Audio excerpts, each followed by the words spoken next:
안녕하세요. 필수상식백과입니다. 2025년 1월 21일 윤석열 대통령이 헌법재판소에서 열린 탄핵심판 3차 변론에 출석했습니다. 비상계엄 선포 이후 49일 만에 공개. 석상의 모습을 드러낸 윤 대통령은 본인의 결백을 주장하며 혐의를 부인했는데요. 변론 후에는 서울구치소로 복귀하지 않고 국군서울지구병원으로 이송되어 진료를 받았습니다. 먼저 이날의 핵심 이슈는 대통령의 비상계엄 선포와 관련된 권한남용 논란이었습니다. 검찰은 윤 대통령이 비상계엄을 통해 국회를 무력화하고 국가 운영을 독점하려 했다고 주장하며 이와 관련된 구체적인 증거로 최상목 경제부총리에게 전달된 쪽지를 언급했습니다. 쪽지에는 국회 활동을 차단하고 국가비상입법기구 예산을 편성하라는 지시가 포함된 것으로 알려졌습니다. 하지만 윤 대통령은 이러한 쪽지를 전달한 적이 없다고 부인했습니다. 흥미로운 점은 윤 대통령이 앞선 수사 과정에서 해당 쪽지의 작성자가 자신인지 확실하지 않다고 진술한 바 있다는 겁니다.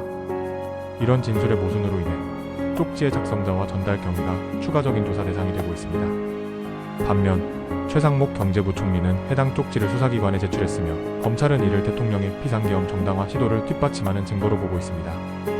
윤 대통령의 변호인단은 변론에서 대통령의 모든 조치가 헌법과 법률에 따라 이루어진 것이라고 주장했습니다. 비상계엄은 국가 안보를 위한 불가피한 선택이었다는 입장이죠. 또한 쪽지 논란에 대해서는 해당 내용이 실제 정책으로 실행되지 않았다는 점을 강조했습니다. 한편 이날 변론 후 윤 대통령은 국군서울지구병원으로 이동하여 진료를 받았습니다. 병원 이송 이유에 대해 관계자들은 구체적으로 밝히지 않았지만 대통령의 심리적 부담과 환경 변화로 인한 건강상태 점검 차원이라는 추측이 나오고 있습니다. 윤 대통령의 변호인 역시 건강 이상 여부에 대해 명확히 확인되지 않았다고 언급했습니다.